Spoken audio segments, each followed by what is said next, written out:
Well, I've left it a bit later today. As you'd say, up in the northern part of the country, I had a wee dram last night. And, well, when I woke up, I didn't feel like getting up with any vigour. So, a bit later, never mind. I need to get going now and see what I can get done before it gets too hot. So I've been watering in the evenings about 9 o'clock, which has been really good because the water doesn't evaporate. And I noticed yesterday, looking in my broccoli bed, that it needs some attention and I might get a bit of a harvest. Let's have a look. Well, the first thing you'll notice, I'm sure, is that there's a rather large flower in the middle of this, which of course is one of the broccoli, which has just gone straight to flower. I didn't even really see it when it was ahead and could have been harvested. So let's get the cover off and see what's going on.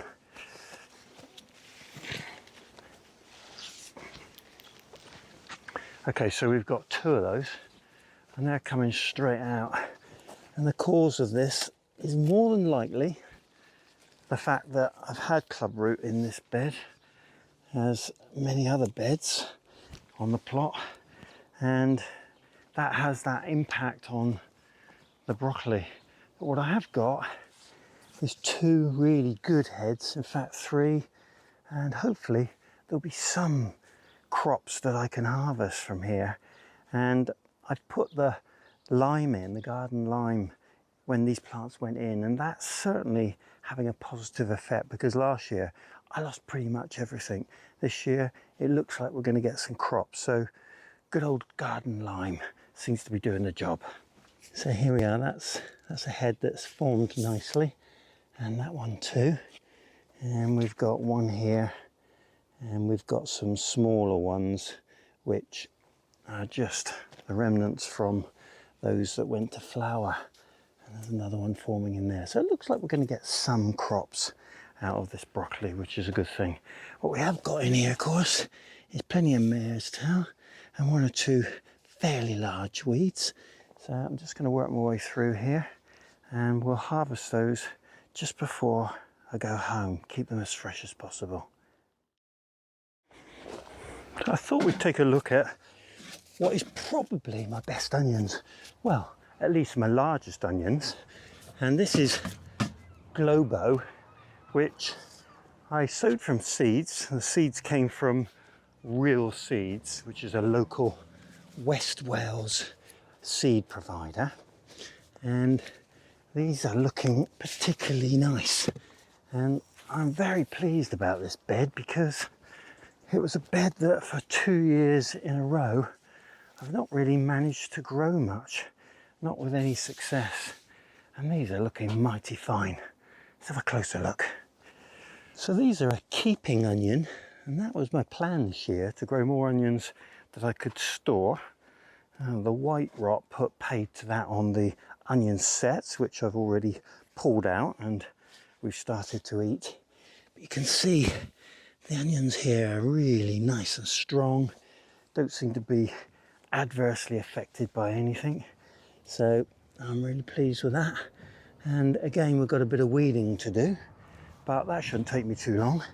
And this is going to be hopefully a fine bed of storing onions for the winter months.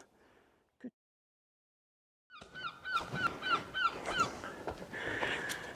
Well, I was working my way through those onions, weeding them, because alliums do like to be weed free. I was thinking how firm they were, and these lovely big leaves are sounding hollow as you tap them and knock them. And I was thinking, what a treat to have a bed with no white rot in it. And then sadly, one of the onions, as I pulled a weed out, tipped over, and sure enough, there it is on the bottom of this onion. Short roots, bit of softness, and sadly there is white rot in that bed. But I'm going to stay positive, because so many of them look really good and really firm. and well, we'll just have to wait and see.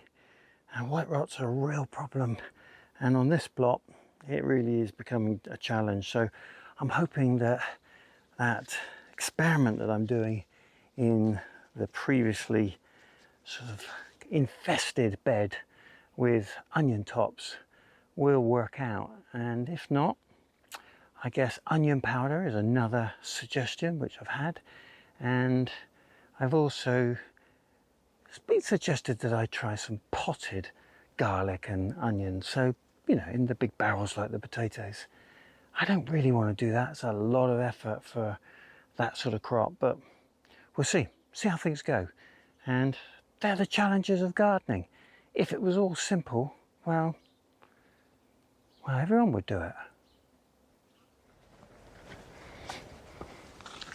Well, these Bedfordshire champions, they need weeding too. And I thought, well, let's check, see how they're doing. Fingers crossed, you know.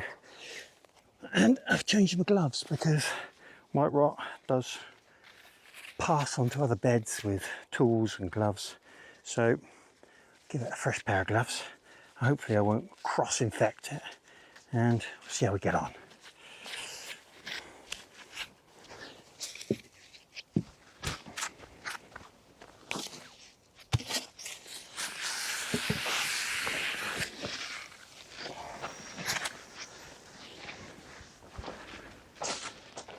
Well, one good way of seeing how the plants are faring is to give it a weed, and that's what I'm going to do. And as you work around the bases, you know whether something's wrong, because basically the onions rock rather than sit in the soil nice and firm. So I'll work my way through and I'll report when I've finished. Fingers crossed.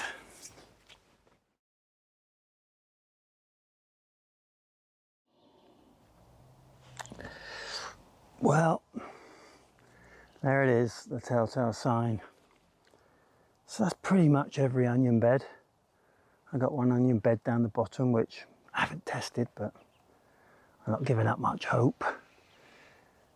So if anybody's got any experience of resolving this, I've had some great ideas. The chopped onion tops into the bed seems very logical to me.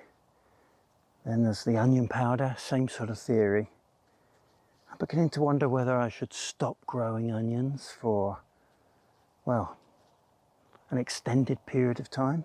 If anybody's done that and succeeded, let me know. If it's just one of those things that's not going to change, then I just need to come to terms with it and consider whether or not I should grow onions, I guess, and perhaps grow garlic in pots, because that's a much more expensive vegetable, and see how we go.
Right, I'm so over sulking.